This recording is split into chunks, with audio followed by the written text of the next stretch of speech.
네, 저희가 준비한 6위는 이겁니다. 윤석열 후보는 어제 설맞이 첫 행보로 인천 강화 최북단의 평화 전망대를 찾았습니다. 올해 들어서만 북한이 미사일을 7번이나 쐈죠. 강경한 안보 행보로 보수층의 결집을 노리고 있습니다. 사드를 포함한 중충적 미사일 방어망을 구축해 수도권과 경기 북부 지역까지 북한의 핵미사일 위협으로부터 우리 국민의 안전을 확실히 지키겠습니다. 사드라고 하는 것은 공격용 무기가 아니지 않습니까? 방어용 무기를 구축하는 것을 전쟁광이라고 표현하는 것은 그건 안보를 포기한 것입니다. 사드를 비롯한 미사일 중충 방어망을 구축하는 것을 전쟁 고발 행위라고 규정하는 사람들은 국가 안보와 국정을 담당할 자세가 안 돼 있다고 저는 보고 있습니다. 예, 미사일 방어망을 구축해 사드를 포함해서 국민들의 안전을 지키겠다라고 했는데, 사실 장해찬 평론가님, 윤석열 후보가 설 연휴 기간에 했던 SNS 한 줄 메시지 중에 사드 추가 배치, 이게 꽤 여러 정치권의 공방 소재가 됐었습니다. 사드 추가 배치뿐만이 아니라 사실 서해상에서 북한에 의해 피격당한 우리 공무원의 가족들을 만났죠. 그 아들의 절절한 편지에 답장하는 형식으로 만남을 가진 것 등도 문재인 정부나 민주당에서 외면하고 있는, 북한 앞에만 서면 인권이고 진보고 하는 가치를 전부 다 던져버리는 그런 모순적인 모습에 대한 국가 지도자를 준비하는 사람으로서의 저는 바람직한 행보라고 평가를 하고 싶고요. 사드는 아시는 것처럼 고도미사일을 방어하는 체계입니다. 그리고 지금 북한은 올해 들어서만 미사일을 7번이나 발사하면서 지속적으로 우리 국민들의 생명을 위협하고 있는 냉정한 현실에서 대통령은 단 한 번도 직접 NSC를 주재하지 않았습니다. 이 같은 현실에 공격 무기가 아닌 방어 무기를 추가 배치하겠다는데 이게 도대체 왜 문제가 돼야 하는지, 이걸 문제시 삼는 정당에게 제가 질문을 대신 좀 던지고 싶은 마음이고요. 고도미사일 방어기 때문에 부족하다면 당연히 이제 고각도가 아니라 중각도나 저각도의 미사일 방어 체계를 더 갖춰야 되는 것이지, 이게 만능 모든 미사일을 다 막지 못한다고 해서 아예 필요가 없느냐, 이런 식으로 접근한 것도 이해가 안 되고, 중국의 경제 보복에 대해서 우려를 표하는 논평들도 많이 나오고 있는데, 우리가 우리의 영토와 국민들의 생명을 보호하기 위해서 방어 체계를 구축하는데 다른 나라에서 외교적으로 보복을 하고 경제적으로 보복을 한다면 그 보복을 하는 나라가 이상한 나라인 것이고 우리가 국제사회의 동의를 얻어서 같이 대응해 나가야 되는 것이지, 보복하니까 방어적인 조치도 우린 취해서는 안 된다고 말하는 그런 굴종적인, 이 뼛속 깊이 사대주의에 물든 그러한 외교, 이제는 그만해야 되는 것 아니냐는 국민들의 목소리가 저는 훨씬 더 높아졌다고 생각을 합니다. 이동훈 의원님, 근데 이제 이준석 대표도 SNS로 지원 사격을 한 모양이던데 과거 사진 한 장 올렸어요. 여기 문재인 대통령 포함해서 이재명 후보, 안철수 후보, 심상정 후보가 사드 즉각 철회를 올렸다. 그러니까 윤석열 후보만 빼고 다 사드 반대하는 거 아니냐, 이 얘기를 좀 했더라고요. 우선 사진으로 보면은 안철수 후보가 저기 서 있긴 하지만 안철수 후보는 줄곧 사드 배치에 반대하지 않는 입장을 보여왔습니다. 그래서 저 장소에서 집회는 같이 했는지 모르지만 이후에는 계속 사드에 찬성하는 입장을 보였다는 거는 말씀드려야 되겠고, 또 저기 서 있던 문재인 후보는 어떻게 됐죠? 대통령 됐지만 어쩔 수 없이 사드 배치를 돌이킬 수는 없습니다. 그게 이념하고 실제 정책이란 건 다른 겁니다. 사드 관련해서 이제 조금만 덧붙여서 설명하면은, 지금 성주에 있는 사드는 수도권이 아니라 부산을 보호하기 위한 거죠. 만약에 전쟁이 나면 부산을 통해서 유엔군이 들어오기 때문에 그걸 보호하기 위한 거고, 수도권은 보호할 지금 대응책이 사드로는 없습니다. 물론 그것도 논의가 있었습니다. 지금 무슨 방법이 없다고 하지만 실제로는 원주에 사드를 설치하면은 수도권 전체를 방어할 수 있다는 게 처음부터 나왔지만, 전 세계의 사드 지금 시스템이 제가 1년 전 통계입니다만 10개밖에 없어요. 그중에 2개를 한국이 갖는다? 그거는 우리가 좀 큰 욕심이었고 해서 지금까지 없었던 거고, 필요가 없어서 하는 게 아니고, 지금까지는 수도권하고 미군, 그럼 제가 이제 평택 미군 기지 가서 아니 그러면 사드가 못 지키면 평택 기지는 어떻게 지키냐 했더니 거기는 팩3, 패트리어트 미사일 계열로 지킨다니까 현재 수도권도 그걸로 방어를 하고 있고, 그러나 사드가 배치되면은 지금 북한에서 다양한 저고도, 중고도, 고고도 미사일로 위협을 하기 때문에 우리가 갖고 있는 페이트리엇, 그다음에 우리 국산 천궁과 함께 사드가 배치되려면 좀 더 총체적인 방어 시스템을 구축할 수 있다. 이런 측면에서 봐야 될 것 같고 설사 미국이 또 그 팔고 싶지 않다 하더라도 한미 동맹 관계를 이용해서 잘 설득해서 사드 시스템 하나 더 들어와서 우리 그 수도권 안전이 더 강화된다면 우리 국민이 또는 여당이 지금 현재 여당이 그걸 반대할 이유는 없겠죠. 민주당에서는 사드를 추가 배치하는 게 무슨 실효성이 있느냐 윤석열 후보를 작심 비판했습니다. 윤석열 후보의 선제 타격도 불사하겠다는 자극적이고 선동적인 주장만으로는 북한의 도발을 해결할 수 없습니다. 평화는 윽박질러서 이루어지는 것이 아닙니다. 사드 배치 때 생각해 보십시오. 우리나라가 얼마나 많은 경제적인 타격을 입었습니까? 근데 이렇게 막 아무 생각 없이 던지는 게 제가 보기에는 한마디로 얘기하면 반전 정서를 그냥 정치에 이용하려는 거 아니냐. 그렇게밖에 안 보입니다. 이수근 변호사님, 이게 뭐 사드 배치하는 게 무슨 실효성이 있느냐, 이게 그냥 반중 정서, 선거 전략이다 이렇게 민주당은 생각하고 있더라고요. 그렇죠. 뭐 윤석열 후보가 대통령이 됐을 때 사드를 구입한다라고 생각하는 국민들은 별로 없을 것 같고요.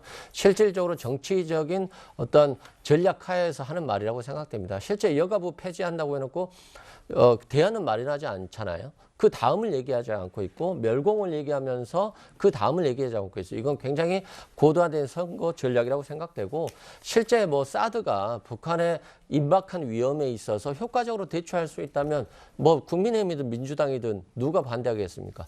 그렇게 반대할 거라고는 생각하지 않고요. 실제 효율적 방어 체제와 관련해서 정말 사드를 두면 수도권을 방어할 수 있냐?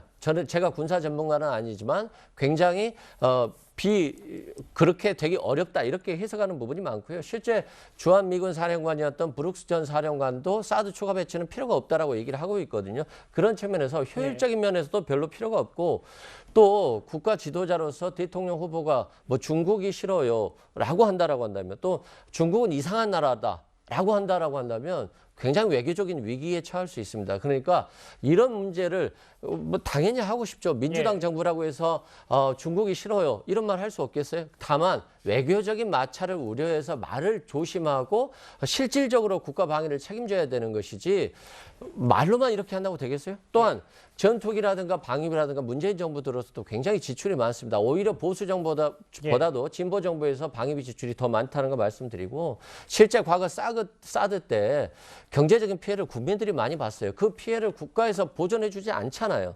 그리고 우리나라가 불매운동을 했을 때 정말 메이드 인 차이나 없이 완벽하게 우리나라가 살아갈 수 있느냐. 그건 지금 중국과의 경제 교육에 있어서 굉장히 어려운 현실임을 감안해야 될 필요성이 있지 않나 싶습니다. 윤석열 후보가 이렇게 지난 일요일에 사드 추가 배치를 주장했고요. 같은 날 4시간 전에는 이 이슈를 꺼내 들었었습니다. 지금 현 정부가 굉장히 중국 편향적인 이런 정책을 써왔습니다마는 한국 국민들, 특히 청년들의 대부분은 중국을 싫어합니다.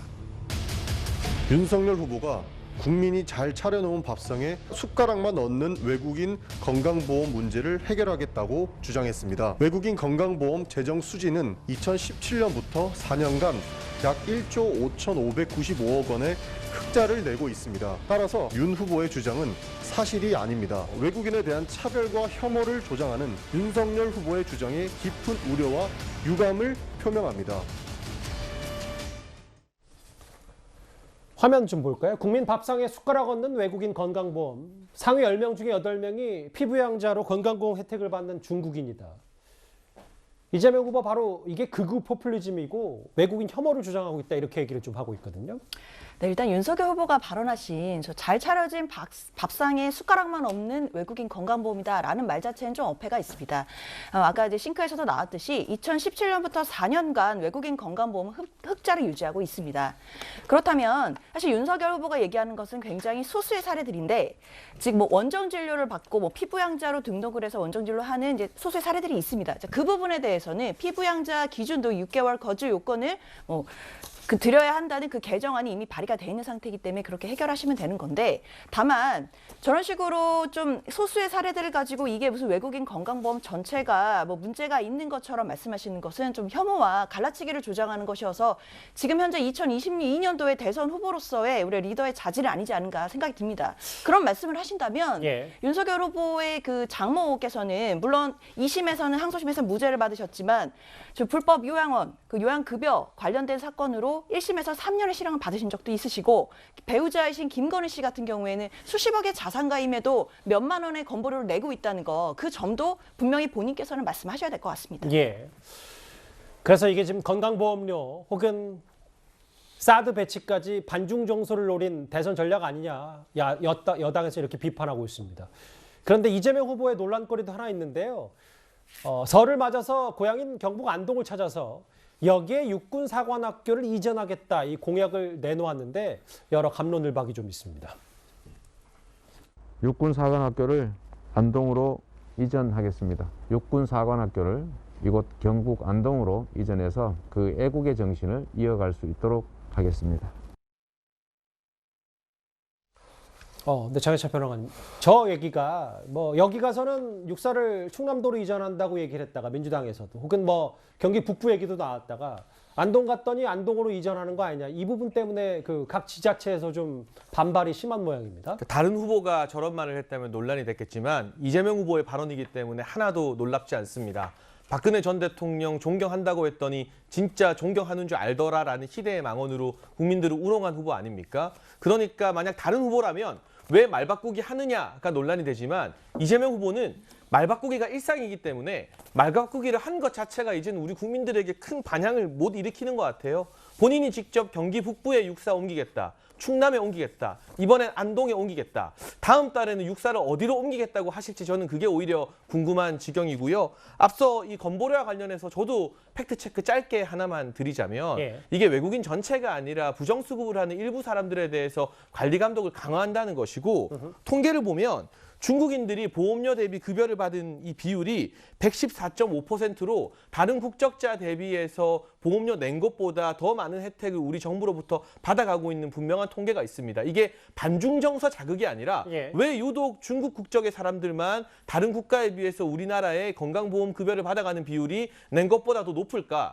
여기에 대해서 제도적인 우리 국민의 세금을 아끼기 위한 고민을 하는 것은 저는 정치인이나 정당이라면 당연히 해야 될 일이라고 생각을 합니다.